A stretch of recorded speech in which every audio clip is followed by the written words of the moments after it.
Okay mga kapatid, meron tayo ngayon is L300 Versaban. So ito ay gagawin natin. Ang mga problema kasi nito ay sa radiator, pina-overhaul ko. Then yung palit ng timing belt. Then yung kanyang bypass hose sa water pump. Then palit ng water pump assembly. At yun, medyo marami pang ikakabit. So para malaman lang ninyo ang konting background, is ito po ay second hand naming binili, actually third hand na. Ayan, maganda suspension. So kaya pinalitan natin yung timing belt is to make sure lang naman na hindi tayo mapuputulan. Take note mga kapatid, kung bibili kayo ng second hand na sasakyan, kahit sinabi po ng may-ari na nagpalit na ng timing belt, ano lang naman, trust issue, palitan nyo pa rin. Yun yung advice ko sa inyo mga kapatid. Not unless na talagang alam mo na nagpalit, yung nakita mo ng visual, may record, at talagang yung nagkabit halimbawa ay kilala mo. Okay? Kasi kahit sinabi ng nagbenta sa'yo ng sasakyan na kapapalit lang ng timing belt niyan, iba pa rin yung alam mo yung history ng sasakyan, di ba? At yun nga, kapag naputo ng timing belt mo, maraming nadama yan. Una, baka yung rocker arm. Yan. Kapag naputol yung rocker arm, mas malaking gastos. Pag nabaloktot yung barbula, mas malaking gastos lalo. Baba cylinder head. Ayan, so nakapag-adjust na rin pala ako ng barbula niyan. At yun nga, yung water pump, papalitan ko na since na nagbaba na tayo ng radiator assembly. Kasi nga, pina-overhaul natin at nakita ko may tama din yung sa may drain plug niya. Pinagawa natin yun. So yun, nagpalit ako ng radiator. Nagpalit na rin ako ng bagong water pump at saka yung bypass niya. So ngayon, magkakabit na po tayo ng mga pyesa.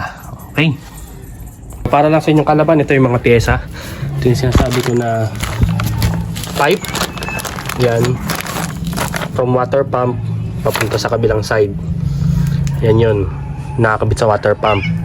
Yan o. Yung part number niya. In case na may gusto magpalit na L300. Ayan. Then ito yung water pump. Yung luma. Ito yung bago. JMB. Ayan. May kasama namang gasket yan. Syempre coolant. Then yung sensor niya pinalitan na rin natin kasi nagloloko na. Then yung belt. Ayan. Bago na to.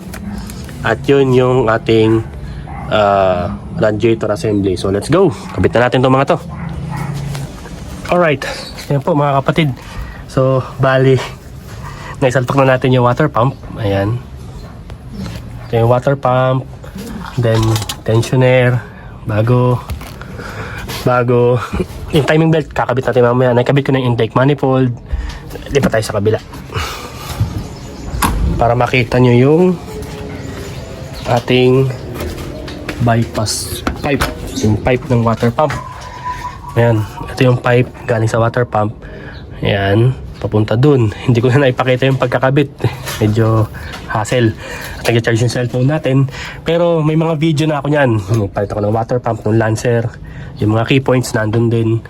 Tapos timing belt, meron na rin akong video kung paano magpalit ng timing belt. So yun.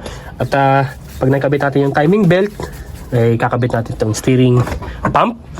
And then yung radiator assembly. Tapos yung exhaust pipe. Yun, tinanggal ko din kasi binaklas ko tong ating intake manifold tsaka exhaust manifold. So yun, nakabit na rin natin tong rocker cover. Then after natin may kabit yung timing belt, try natin panda rin. Alright guys, so naisalpak ko na yung timing belt. Ayan, nakabit na natin yung mga spring nya, ito, tensioner. Then ang gagawin ko, papaikutin ko siguro mga 2 ikot. Tignan natin kung nakaset na ba sa timing. Kung magbabago yung timing, I mean, nakaset na yan mga kapatid. Para lang makasure tayo na nakatama yung timing, ikutin natin.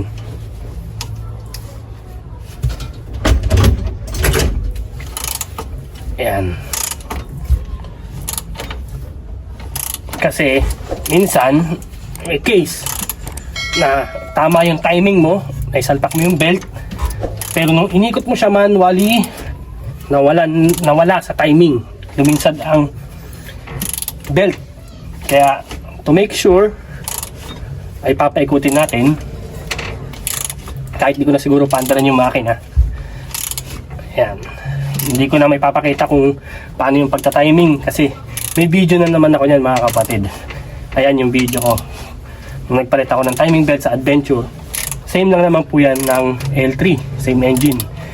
I mean yung old L3 kasi yung mga bagong L3 ngayon is 4N14 which is timing chain. Ito po ay 4D56 timing belt.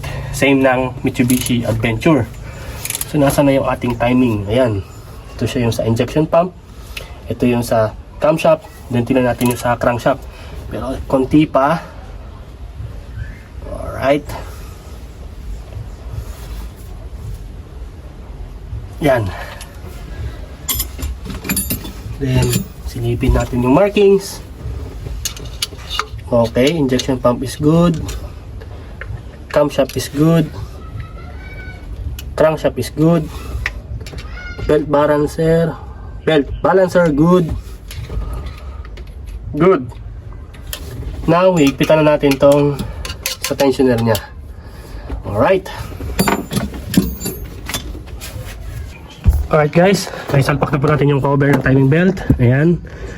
At naigpitan na rin natin yung crankshaft pulley bolt. Ayan. Then, ang next natin kakabit is yung sa exhaust pipe. Hindi ko pa nakakabit yun. Then, yung radiator assembly. Then, yung mga belt. Tapos, yun, yung ating binili na switch.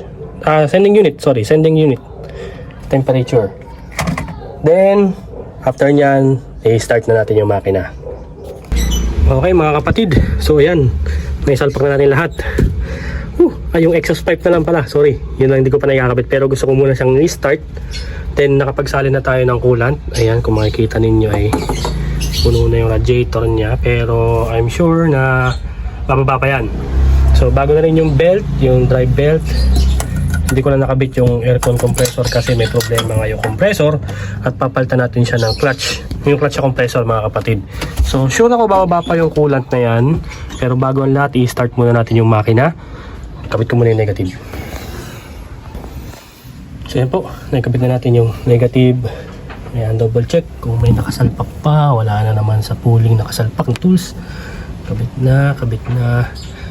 Ang hindi na nakakabit is yung kanyang exhaust pipe. So malamang tunog. Open pipe to. Start natin. At naisalpak ko na rin pala yung yung sensor ng temperature. Ito. Ayan. Ito mga kapatid. Ito yun. Tsaka itong maliit. So ngayon, start natin yung makina. Heater.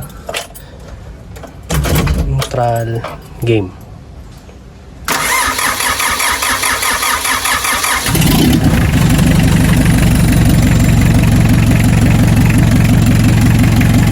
Alright. So nag-start na. Pero ating muna papatayin syempre. Ibig sabihin, nakaset na yung timing yan. Okay na tayo sa timing. Kakabit ko muna yung pipe. Then, painitin natin yung makina. Okay.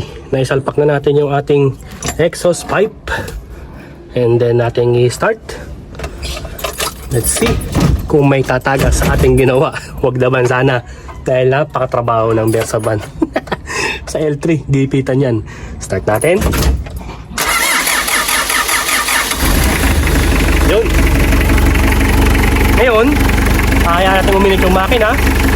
At hayaan yan natin ma-reach yung kanyang normal operating temperature.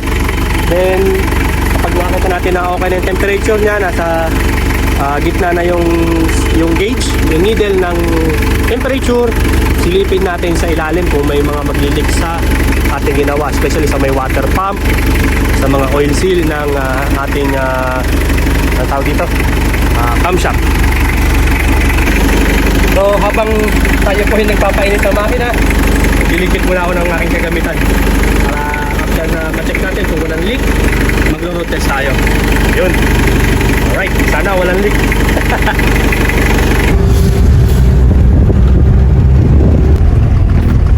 Ayan mga kapatid, nag-road test na po ako ngayon. At nandito tayo sa Pila Road. At na-check ko na kanina bago ko i-road test. At wala namang leak sa ating mga temperature, sa radiator hose, sa radiator mismo, sa ating water pump, wala pong leak. So far, so good. And then, dun din sa oil seal ng crankshaft, camshaft, wala pong leak. Na-check na natin yan. At okay naman. Maganda na rin yung temperature. So, yung aircon na lang ang gagawin natin. Tapos, ayos na. May pinaghahandaan kasing biyahe. So, mga kapatid, huwag niyo pong kakalimutan na mag-subscribe sa aking YouTube channel. At salamat po sa pagsuporta sa aking Facebook page, sa aking YouTube channel. At nawa po ay masubaybayan pa ninyo ang mga adventure na mangyayari sa Bersaban natin. Ayan. Marami pa tayong pagkasamahan. Thank you very much po mga kapatid, and God bless po.